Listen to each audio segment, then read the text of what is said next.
Hello everyone. Well, the liberal left Luciferian Party has failed in its attempt to take over the United States government with the election of Hillary Clinton, and the Luciferians in this country are pulling out all the stops right now. So it's more important than ever for God's people to fight the evil that is attempting to take over this country right now. We all know who the head is. Central Intelligence Agency.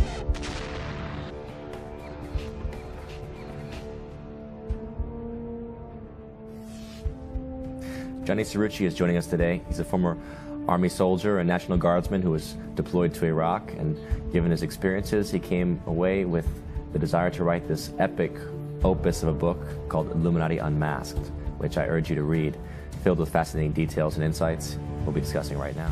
We've been passionate, patriotic Americans ever since. No one cut anybody a break. We had to earn it with blood, sweat, and tears. And that was the foundation of my going into the military and making a career of being in the military. And I began to get very frustrated, Sean, with what I saw in both the military chain of command and in American government. The policies that were counterproductive, particularly in my war experience, it seemed like we were doing far more harm than we were doing any good. They're bringing back the MRAPs that I wrote in, and they're giving up to local law enforcement. And local law enforcement, every time there's a mass shooting or a big terrorist event, get dressed up in olive drab and camouflage and act like they're going to retake Fallujah. The administration of Barack Obama, it seemed like he rolled in. There were no changes from the Bush administration. It was really Bush on steroids, Bush part 3. My bias is I'm a Christian, and so I got really disgusted with the typical venues, the typical media outlets that I went to get answers and get information. It just seemed like they really were just carrying the water. The death of Osama bin Laden, I had inside information that the death of Osama bin Laden did not go the way the media told us. And when the typical conservative outlets continued to carry the water for the administration, I knew something was really wrong. I saw a video of former Pakistani Prime Minister Benazir Bhutto talking to Robert Frost, and she told him that she knew the guy that killed bin Laden. That's one source, very likely a very credible source. She was later murdered herself. Bin Laden, it's absolutely ridiculous to think that bin Laden on kidney dialysis in a cave in Afghanistan could have coordinated 9/11. I don't know of anybody that truly believes that. Probably the same people that believe that Lee Harvey Oswald killed JFK.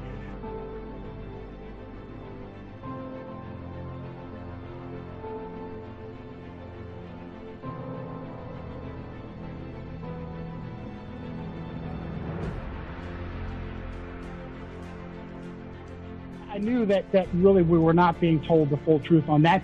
So, of course, it's theater, it's staged events, but you mentioned before about America being an occupied country, and I think that's so important for people to understand that the entire globe is now basically considered the homeland. Sorry, not the homeland. The homeland is here, but the entire globe is now considered the empire. And the idea is America basically is now part of this global empire, and that's why the National Guard, like yourself, can be deployed to foreign countries, because even though the National Guard is designed to protect the nation, the notion is, well, there's no nation anymore. There's just this fascist empire, and that's why the fascists are right there in the Congress, right? Whenever whoever's addressing the Congress at the front, you'll see the fascists are right there next on the brooch, on the sides of the congressional stage, I should say, and that's indicating of what you are. It's this empire, this new Rome, basically. So that gets us to the old global empire, which is the Catholic Empire, right? Which was itself the Roman Empire converted, right? Because once the Roman Curia was adopted from the Roman Senate, then they converted the Roman Empire into this, what's now, the Holy Roman Empire, or the Catholic Empire, the Catholic Church. So it never died. And would you say that America really has been absorbed by the Catholic Empire through the initiative of the Jesuits? Because that's really what your book, Illuminati Unmasked, is about. It's about the Jesuit influence in this globalized operation, let's say, of controlling and manipulating governments. Absolutely, Sean. You're dead on. The fascists, they're two of them. They're fasci. They're in Congress. It is a bundle of rods. The ones in Congress are wrapped around a battle axe. Just could be wrapped around any particular weapon, signifying the autocratic or tyrannical rule of one. That absolutely the Roman Empire never died. It simply went dark. It went invisible. And now, there's an aspect of Christian eschatology, Christian prophecy, particularly in the book of Daniel, that talks about the fourth and final beast that is unlike all the previous beasts. And I'm convinced that the reason why it says that is because that this is Rome. Rome is the fourth and final beast. And rather than the previous empires, Persia, Medo-Persia, Babylon, Greece, the previous Roman Empire, when they wanted to force you to do their will, they'd put a soldier on your street corner and run you through if you didn't do what you were told, crucify you or take care of you with coercive force, direct coercive force. This new empire controls through usurpation. They have co-opted and corrupted all of the major leadership positions. They don't have to necessarily control all 535 members of Congress, but they can control the key positions. And for instance, our relatively new Jesuit Pope, Jorge Mario Bergoglio, just spoke to a joint session of Congress on September 24th of last year. He is the one that stood between the fasci. He is the one that stood next to the Aquila.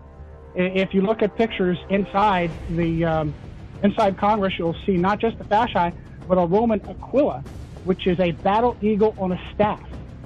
And that's planted on a location of military conquest. When he gave that address, Sean, he stood in front of John Boehner, who was Jesuit educated at Xavier, and he stood in front of the President Pro Tem of the Senate, Joe Biden, devout Roman Catholic, who was recognized by the Jesuits at Scranton, Pennsylvania. John Boehner took over from Nancy Pelosi. You think two polar opposite people, Democrat, Republican, conservative, liberal. Nancy Pelosi was mentored by a Jesuit by the name of Stephen J. Privet, president of San Francisco University. And she instituted the first Jesuit chaplain as house chaplain in the house there. And John Boehner came in and instituted the first Jesuit chaplain. Boehner has now turned the reins over to, Paul Ryan. He's turned it over to Paul Ryan.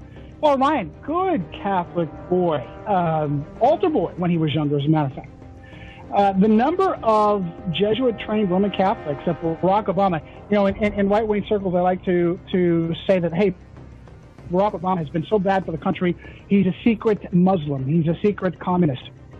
He's neither.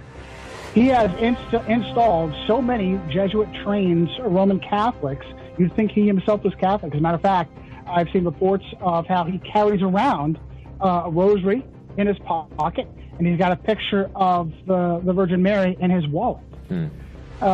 He spent 5 years in Indonesia, and Wayne Madsen says that he and his mom were working for the CIA when he was in Indonesia.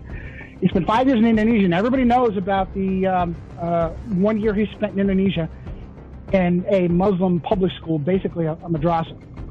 Nobody knows about the other 4 years that he spent at St. Francis of Assisi under strict Catholic tutelage. So then he came back, he went to Chicago, and he learned to be a community organizer in Chicago. You know who taught him in Chicago? The Jesuits did. A supposed former Jesuit by the name of Greg Galuzzo, and I don't believe that for a minute. There's no such thing as a former Jesuit, especially these guys that maintain their ordination as priests. So, oh my goodness, the list of the number of people that Ashton Carter, right now, the current Secretary of Defense, was educated at St. John's, Oxford, the Counter-Reformation College. He took over from Chuck Hagel. Well, Chuck Hagel says he was Episcopalian, but apparently he was Catholic enough to teach at Jesuit Georgetown. Georgetown is the epicenter of control for Washington, D.C., for Rome and for the Jesuits. Chuck Hagel took over from Leon Panetta. Leon Panetta was Bill Clinton's former chief of staff. He was chairman of the Office of Management and Budget. He became oh my goodness, the director of the CIA, the Secretary of Defense, Leon Panetta, good Roman Catholic Jesuit trained at Santa Clara.